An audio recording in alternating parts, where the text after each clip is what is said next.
Ayusin mo nga to. Okay.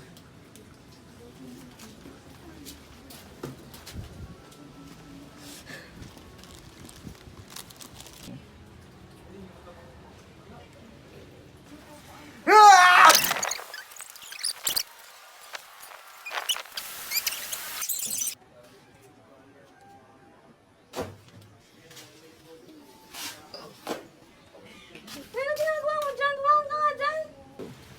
Wala lang natin, minalala lang. Uwi mo naman. Tumayo ka dyan.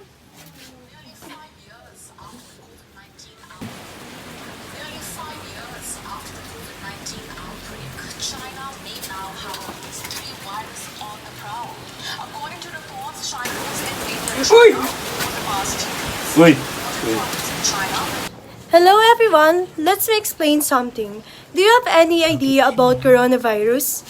Do you know that coronavirus is a type of virus that can cause respiratory illnesses in humans? But where can you locate the respiratory system?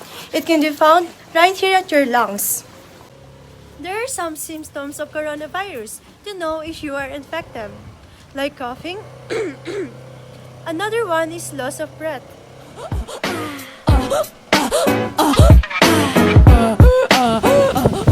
Another one is muscle aches. Oh, my body's aching. Would you hold it down and take it if I gave you a chance? Neither. Next is sore throat.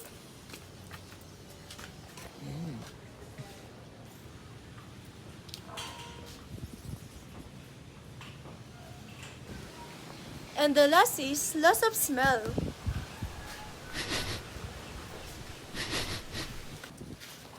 And loss of taste.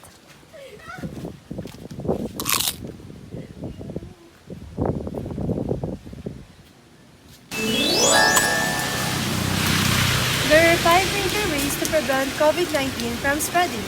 First, wearing your face mask. Ang problema Ano mo, ba? Wala nga ako sakit. kala mo lang wala, pero meron! Meron! Meron!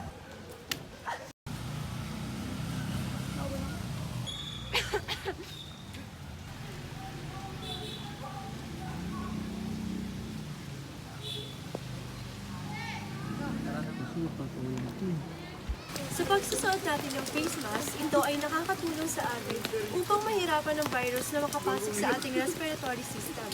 Ito rin ay nakakatulong upang ma-minimize ang pagkalat ng virus. Second is isolation.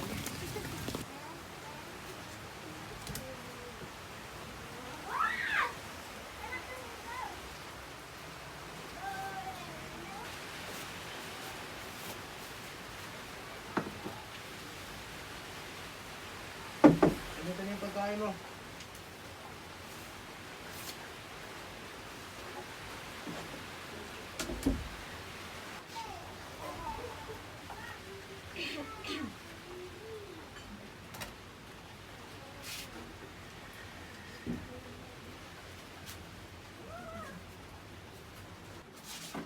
Ang ECQ Enhanced Community Quarantine ay sinasagawa kapag ang tao ay na-infect or nagkasakit.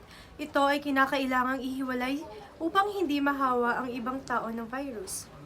Up next is social distancing.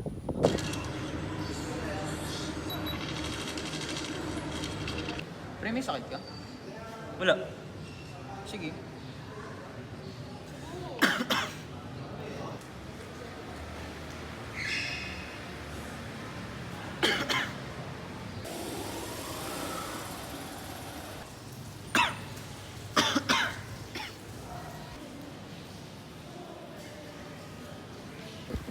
Kapag may katabi kang may sakit or malapit sa'yo, panatilihin agad ang 6 feet na distansya upang maiwasan ang paghawa nito sa iyo. Ang ikaapat na paraan upang maiwasan natin ang pagkalat ng COVID-19 ay avoiding crowded places or pag-iwas sa matataong lugar. Okay, so another example, so find the find the greater than. Okay, pag greater than and then positive ang z-score. So ang gagawin natin is mag-minus tayo. Ano? Okay. So since ang value ng 1 na z-score Ang avoiding crowded places, kapag nakaramdam ka na ng sintomas, kaagad na umiwas sa mga matataong lugar upang maiwasang mahawaan sila.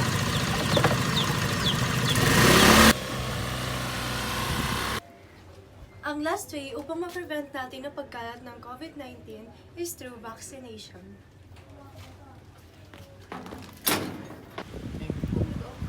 Oh, next!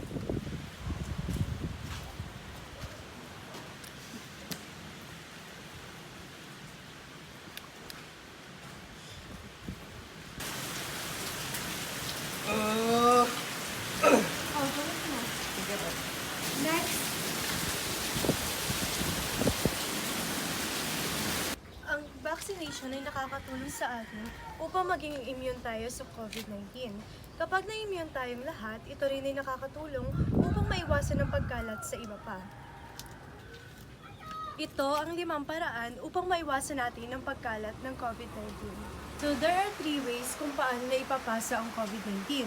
First is droplets transmission. Diba si George? Wala si George yun. Ang hirap talaga nun eh.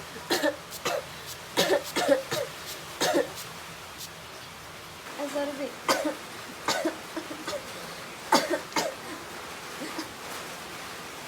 Ay, sorry, babe. Okay lang. So this is the most common way kung paano nakakahawa ang COVID-19.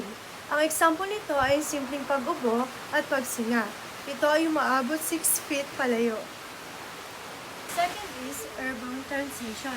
Ito naman ay nagaganap sa mga kulob na lugar na kung saan ang mga hangin ay nagkakaroon ng virus na pwedeng kumalat sa iba pa.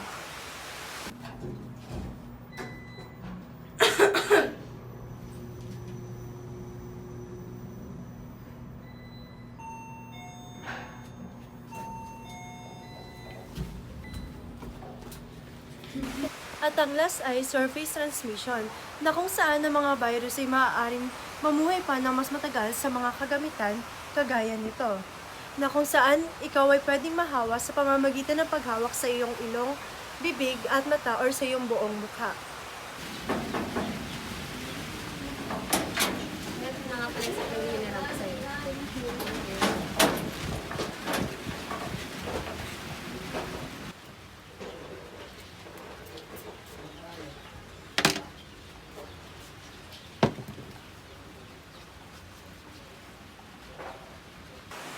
At ito ang ating mga dapat tandaan pagdating sa COVID-19. Yun lang po. Thank you. Bye!